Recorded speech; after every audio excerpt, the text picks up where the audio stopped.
Здравейте, приятели! Днес ще ви покажа един орехов кекс. Много лесен, много икономичен и много вкусен, който спокойно може да се направи и за Коледа. Цялата ми кухня е изпълнена с коледни аромати. В описание ще сложа всичките мерки, спокойно да ги видите. Темперирала съм 2 яйца. И сега добавям една чаша пудра захар, която може би тази чаша е със съвместимост около 180 грама. Всичко може да направите и на око на чайни чаши, но аз ще сложа в описание точните мерки. Ако искате, може да използвате и миксер, за да до побеляване да разбиете захарта и яйцата. Аз в случая няма да използвам. Приготвила съм си една голяма лъжица с домашна мас. Вие спокойно може да замените с 2 супени лъжици масло или 3 супени лъжици слънчогледово олио. Разбивам всичко. Малко повече биене ще направя, но ако вие искате и да ползвате миксер, сега ще прибавя и прясно мляко.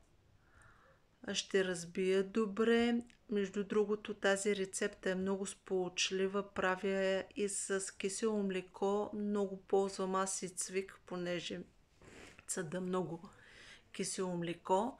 Приготвила съм ето и ореховите ядки. Ореховите ядки ми са около 130 грама. Ще ги нарежа с ножа по-наедро. Вие можете и по-надребно. Не прекалявайте с ореховите ядки. Някой път, както казва моя приятелка, повечето е по-малко и малкото е повече. Защото ако добавите за по-добър орехов вкус, ще променят орехите самата текстура на кекса. Не е необходимо да се прекалява с орехите. Около 130 грама. Може да варирате малко в грамажа. Приготвила съм един бакпулвер. Около 10 грама е бакпулвера пакетчето. Разбивам. Разбърквам добре да ми шупне. И сега ще почна да добавям брашното. Вие може да го пресеете. Аз това не съм го пресяла. Използвам в случая за тази рецепта брашно тип 650. Приготвям се и за много коледни бисквити.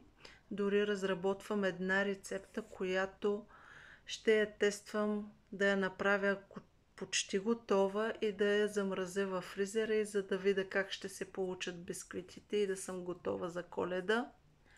И така, приятели, добавила съм вече на това количество орехите, не са никак малко. На 2 чаши брашно. Така, намазвам си една форма за кекс и всичко към фурната.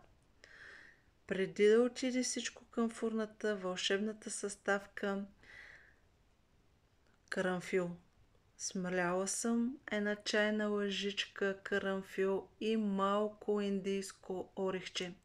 Ако искате да правите през цялата година този кекс орехов, само сменяте подправките, ако не искате толкова да е коледен. Може да замените с ванилия, с канела, с махлеб, с каквото предпочитате или други по ваш вкус. И сега наистина отиваме към фурната.